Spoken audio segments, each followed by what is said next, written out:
Hey everyone, thanks for joining us on Chicago Tonight this evening. Brandis Friedman will join us in a moment, live from Chicago's Austin neighborhood. I'm Paris Schutz. Here's what we're looking at. For the second day in a row, Chicago firefighters say farewell to one of their own. There are concerns about violence on CTA. What is your plan? What are your thoughts? We're live in Austin for a special tour of the community with Mayor-elect Brandon Johnson as part of our In Your Neighborhood series. One-on-one with the police board president who was struck by an officer during a protest, what he thinks about the officer's pending suspension. And vendors who lost their lease with Discount Mall in Little Village have found a new lease on life. We tell you where. And now to our top story tonight. As part of a special edition of this week's In Your Neighborhood, we took a trip to Mayor-elect Brandon Johnson's Austin neighborhood. He's the first mayor in nearly a century to call the West Side home. It's an area that's long been plagued by gun violence. One of the groups in the area trying to counter that violence with youth empowerment is called Build. And Brandis joins us now from their headquarters. Brandis.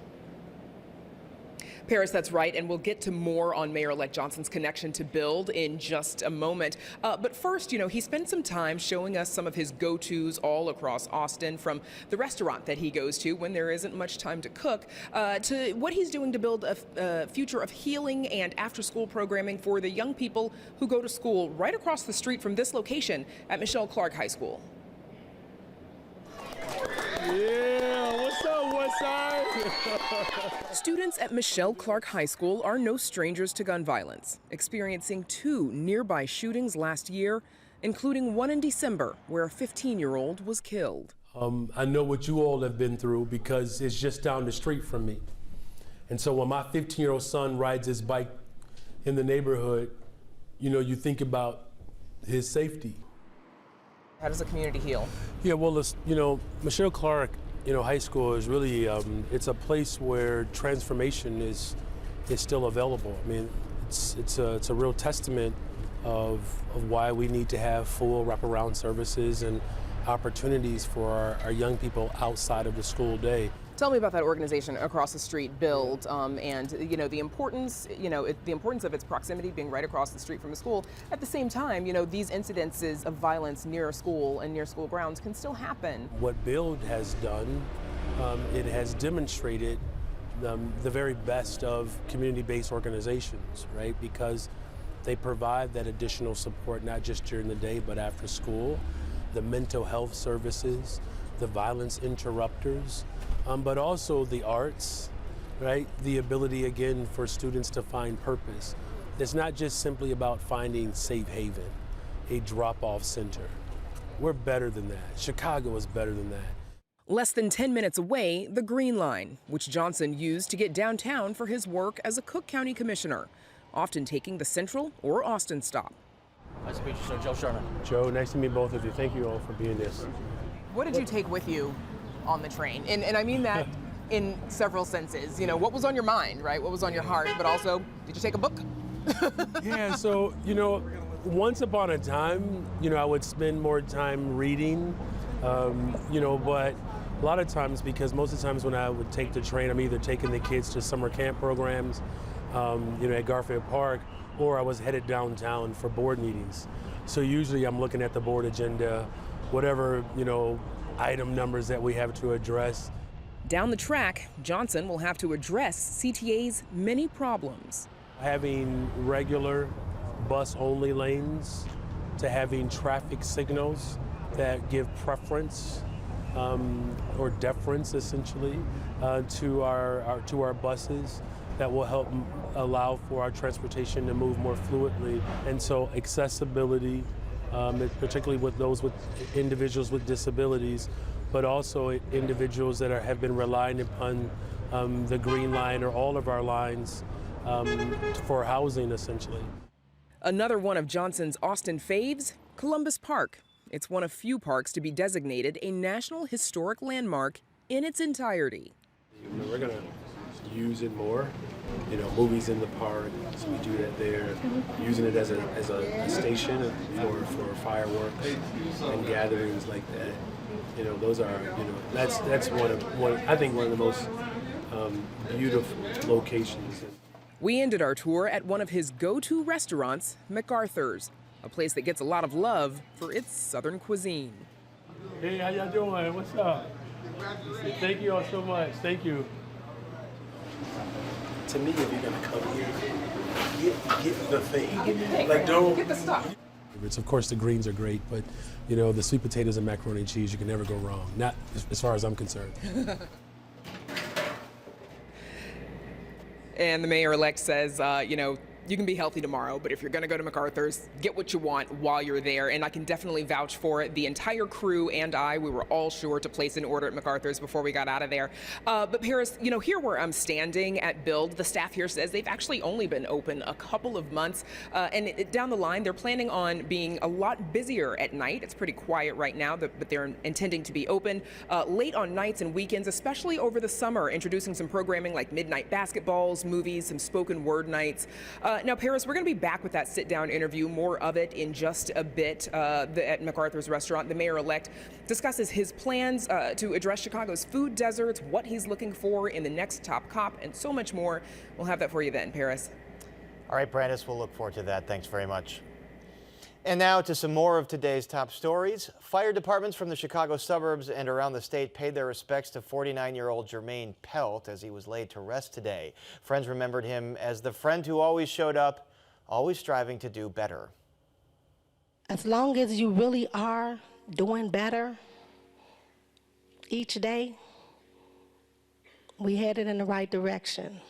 And for that, I would say, my friend Jermaine, our friend Jermaine, did his absolute best. The father of two was killed early last week while fighting a multi-home fire in the city's West Pullman neighborhood. Services were held for the 18-year-old CFD veteran at the Blake Lamb Funeral Home in Oak Lawn, followed by a burial at Lincoln Cemetery. His follows the services of another Chicago Fire Department member, Lieutenant John Chorek, who was killed in a Gold Coast fire the day after Pelt died. Chicago Teachers Union members who took legal action against their own union have their case dismissed. The Illinois Educational Labor Relations Board today dropped a complaint from CTU members charging that the union illegally diverted union dues to political committees to support Brandon Johnson and other members. CTU's House of Delegates voted on that money move in February and determined that the union did not commit an unfair labor practice by doing so. Vendors who were displaced by a lease battle at Discount Mall in Little Village are getting a new home. Today, a group of vendors joined Alderman Byron Sigcho Lopez to announce their new space at the former Kmart on 51st and Kedzie in Gage Park. The deal comes from a partnership with the mayor's office. Vendors are set to get $500,000 in federal funding to help with rent. Is in a strip mall where their model, the economic model, will work. Their building permits were approved on April 3rd. And we hope that this will take between 4 to 5 weeks. We're going to work with the ALDE women-elect of the 14th Ward, J.Lu Gutierrez, to make sure that with her team, we guarantee better conditions, a fair contract. The change comes after an ongoing battle over leases at the Discount Mall, where more than 40 vendors were notified in February that one of the business owners, Edmund Kim, couldn't come to an agreement with Novak Construction. Another owner, the mall, Pilsen Plaza Corporation, which operates on the other side of the building, did sign a 10-year contract with Novak. WTTW News is told Pilsen Plaza Corporation bought the Kmart, where the displaced vendors will be moving to as soon as May 15th. A trio of lion cubs is making their public debut, and they were totally the cat's meow. The Lincoln Park Zoo's 3 male African lion cubs greeted the public today in their outdoor habitat. The cubs' names are Pichot, Sidai, and Lomilak. They were born in January, and the zoo says the cubs have passed critical milestones like their first vet exam and meeting the rest of the lion pride, to name a few.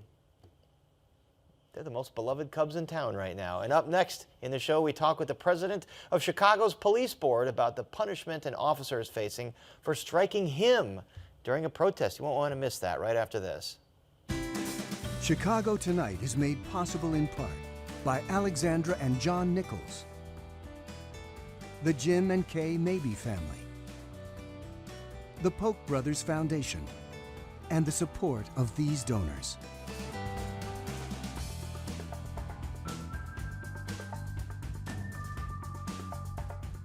Let's take you back to summer 2020. Protests and riots have broken out all over the city, and at one such protest in Hyde Park, an onlooker witnesses a police officer using force against a civilian and then finds himself part of the melee. That onlooker happened to be the president of the Chicago Police Board, Gian Foreman.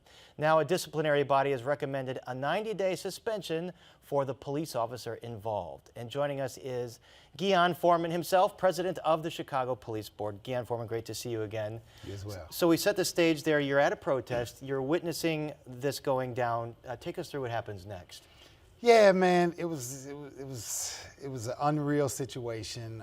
One that you never expected yourself to be in. I saw just it was chaos, right? Police officers hitting civilians, civilians hitting police officers, and you know, it was crazy. And so, you know, I tried to step in and try to kind of calm situations down. I ultimately ended up getting hit by a police officer, and then, you know, really just tried to continue to this whole thing took place over probably about the course of an hour. And clearly the police officer didn't know who you were. You were the head of the Chicago Police Board, which you still are, and he had clubbed you like 5 times in the leg, and you actually had significant injuries, right?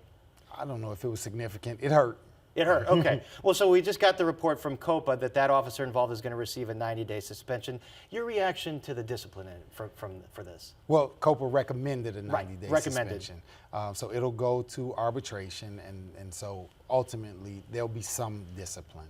You know, that was a day 2 days really, where all of Chicago lost. I don't think it was a win for the community. I don't think it was a win for the police officers. And so in any action, I think it's important that you think about that after action review.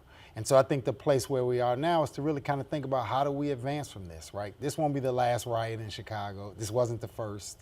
And so how do we think about how do we move forward from this? This particular officer, I think kind of at that particular point in time, kind of thinking about the tools that he had, yeah, he used the wrong tool, right? Is that the right suspension? Is that the wrong time for suspension? That's for the arbitrator to figure out. I think that there definitely is an opportunity to think about some mediation, where he and I can sit down, and maybe some other people from the community, and we can use this as an opportunity to learn from each other, to try to figure out how do we not let this happen again, and how can we build some bridges within the police community and the city of Chicago community so we can avoid things like this. That was going to be my next question. Have you talked to the officer involved at all, or you're still looking to do that down the road? I have not. I certainly would like to, right? It was kind of the thing that I said from the very beginning, that I thought that this would be a great opportunity for us to get to talk. You know, in my time being on the board, I've gotten a chance to learn what police officers do on a regular basis, right? And we ask a lot of our police officers. I actually have developed this habit of just saying thank you to them when I see them. And so I don't know that I necessarily think of police officers, oh, they're bad, you know. Bad things happen, right? And I think that it's important that we treat police officers as professionals. And so, yeah, I definitely would welcome that opportunity, not just us one-on-one, but maybe others, right? Let's have a conversation. Let's try to figure out where we have some similarities, and we all want the same thing for our city. What about the command structure? I mean, there's the actions of the officer, but what about the folks above him on that day? Did things happen the way they should? You know, it's hard to say if things should happen the way they should. And when I was talking to one of your producers earlier in the day and thinking about it, right, I think that I owe the commander an apology, right? It was a melee, and I went up to him, and we know each other, and I said, man, you're not doing your job, and I kind of blasted him. But I wasn't in his shoes. It was chaos. It was pandemonium. But there was a lieutenant, Charlie Johnson, and I knew Charlie. Charlie grew up in the projects. I knew Charlie, and I said, Charlie, man, you got to do something. You got to do something. And he said, man, if you want to do something, stop being over here talking to me. Go over there and try to help us get this situation under control. So that leadership that he showed, it kind of stopped me. It got me out of this situation of being so upset. And I went over and I tried to help kind of calm the situation. And those are the kind of stories that don't get told, right? of that day, right? That kind of leadership that doesn't get told, that I think that it's important that we also tell that. We talk about when the police do bad things, but we very rarely talk about when they're doing something right in the face of a lot of adversity. And no doubt those stories should be told as well. You mentioned you've been on the police board for 13 years now. You're going to be leaving there in August. What is your advice for Mayor-elect Brandon Johnson, seeing what you've seen over these 13 years and how he should handle public safety? Yeah, you know, it's complex. You know, we have a new commission, and I think that it's important to embrace this new commission. I think this new commission is going to have a very important role of being some of that bridge builder. They have some responsibility from the police board, for COPA, for the police department, and the IG. They'll be interacting with the mayor and with the community. The mayor, you know, he's going to be the mayor for everyone. He's going to be the mayor for the people in the community and for the police officers. And so that he's going to have to balance some things, right? And I think that, you know, this is an important time, I think, of bridge building. And we all want the same things for our city, a better city. We all have different ways of going about that, right? And so I think it's going to be a lot of communication that's going to be important, you know, and I think that we all want to see Mayor Johnson successful. All right, Gian Foreman, thank you very much for being here and sharing this story with us, and all the best to you. Thank you, my pleasure. And up next, we check back in with Brandis Friedman, who is reporting live from Chicago's Austin community. So please stay with us.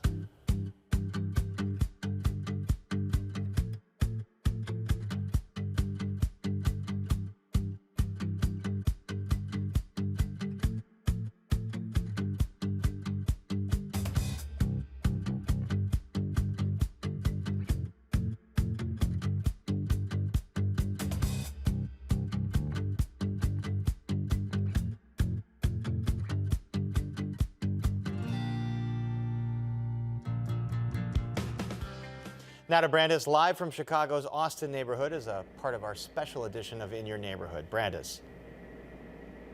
And Paris, you know, after that tour that we showed you earlier, we sat down with the mayor-elect for a wide-ranging interview on everything from why he chose to move to Austin to raise his family to how he plans on selecting the next superintendent. My family is a part of the second migration, and so my father was the eldest. They actually stopped on the west side first, settled on 79th and Ashland. And, you know, as, you know, we spent a lot of time growing up, you know, hanging out with cousins and, you know, family. Did a lot of, you know, celebration in Chicago. Of course, my father's a pastor, so we worshiped quite a bit on the west side, the south sides of Chicago. And as I got older, what's up, y'all? What's going on? What's up? It's going to get confusing, Brandon and Brandis. When my wife and I, you know, knew that we were, you know, fulfilling our purpose, you know, we knew the west side of Chicago would be the place for us. And, you know, Austin is one of the most dynamic neighborhoods in the entire city. You know, the housing stock, the Green Line, the Balloon Line, the main arteries that move through the west side of Chicago, Austin neighborhood in particular. You'll be the first mayor of Chicago to come from this neighborhood, to come from the west side in about a century. How will that shape and influence, you know, the decisions that you make? You know, there's no secret, you know, that the west side of Chicago has yet to recover in totality from, you know, one of the more dramatic moments in our city's history. And, you know, when Reverend Martin Luther King Jr. came to the west side of Chicago, I mean, he expressed, you know, all that which was certainly tumultuous, but he also expressed, you know, what was possible. So I believe the west side of the city of Chicago is not just positioned to help provide direction for what investments will mean, not just for the west side, but for the entire city of Chicago. But it also reflects where we can pull the city of Chicago together regionally. I mean, we certainly are close to the loop. The challenges that we have on the west side are not that much different than, in fact, they're not different than the challenges that exist on the south side of the city of Chicago. And so the west side, its proximity to downtown, its proximity to the western suburbs, you know, this is an opportunity for us to practice regional economic development as well. And so it's a great place to live and raise a family despite the challenges. And again, I'm eager to unite the entire city around the values, of course, in which I ran on and what I was elected to do. That said, Walmart has announced that they are closing 4 stores. We already know that Whole Foods has left. What's your reaction to the city's food deserts and your plan to address them? Well, look, Walmart, has been previewing this, shift for some time, and it certainly is unfortunate.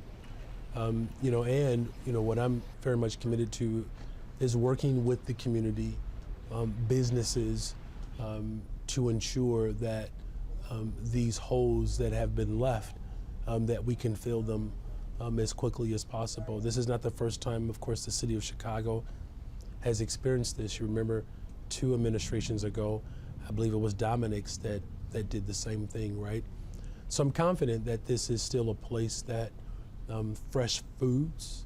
I'm confident that the city of Chicago is a place that is embracive of companies and grocery stores that want to do business here in the city of Chicago, and we're going to go after it with all expediency.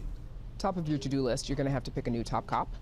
What are you looking for in the person who fills that role? And considering what we heard across the campaign from your opponent, how do you know that you'll have the confidence of the rank and file? So, having served in this city as a rank and file worker, as a teacher, I know the experiences of what workers go through every single day. They're raising families. They want to serve. But you know what officers want? They want to know what their assignment is. They want direction. They want clarity of what is expected of them every single day. It doesn't mean that our law enforcement isn't nimble or flexible to do the type of work that I believe that the city of Chicago unfortunately has not invested enough in. But we are asking law enforcement to do their job in someone else's. For me, the superintendent has to be someone who understands the desires of the rank and file members who serve this city, but they also have to understand the desires of everyday residents. And how do we make sure that those desires are working in tandem? So again, as I've said, compassionate, collaborative, and competent. That's what the next superintendent they have to possess those qualities in order to build a better, stronger, safer Chicago. We're almost out of time, but everyone's gonna want to know. Obviously, former teacher, and very close to the Chicago Teachers Union. You've worked with them a great deal. As we discussed earlier, Stacey Davis Gates introduced you at your own victory party that night. How do voters, citizens, how do the people of Chicago, parents know that you'll be independent of the CTU, particularly when it comes time to renegotiate that contract next year? Yeah. So as I said, as I was running, I'm going to be the mayor of the city of Chicago for everyone. And that's not the only contract that I'll be responsible for, right? And so I'm going to take the same approach with every single contract, that those who do the work and those who rely upon those services, that our systems reflect the best part of the city of Chicago. Now, obviously I have a fiduciary responsibility to make sure that whatever decision is made, that it reflects our values, but that it is done in the most responsible of ways. And so I'm confident that we'll do that. And here's the thing, I'm a parent. My wife and I, we send our children to the Chicago Public Schools. What we want for the Chicago Public Schools cannot be confined to a contract.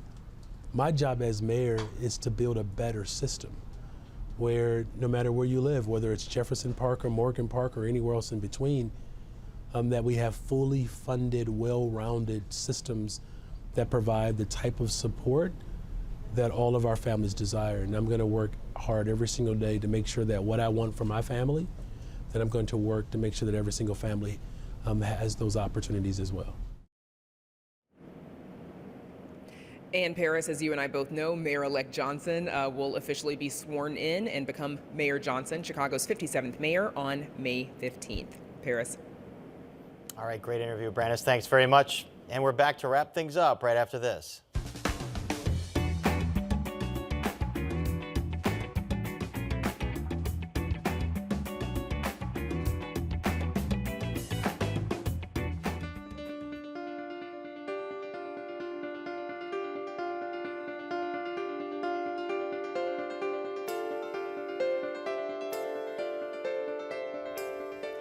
And that is our show for this Friday night. Don't forget to stay connected with us by signing up for our daily briefing.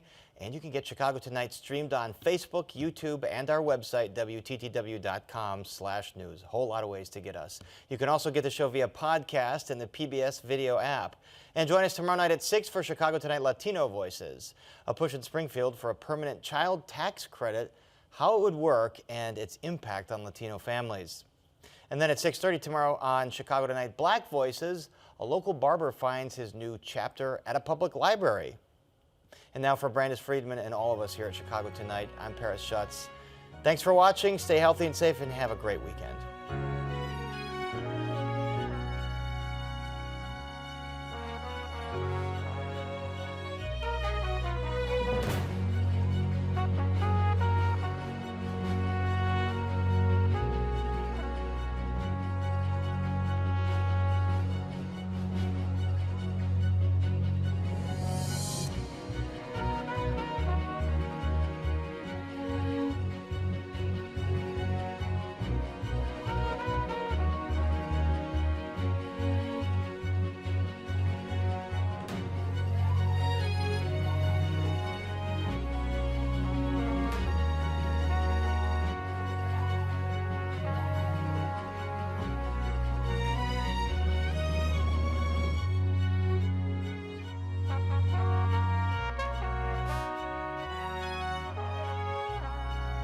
Closed captioning is made possible by Robert A. Clifford and Clifford Law Offices, a Chicago personal injury and wrongful death firm that's proud to serve its community through pro bono legal services.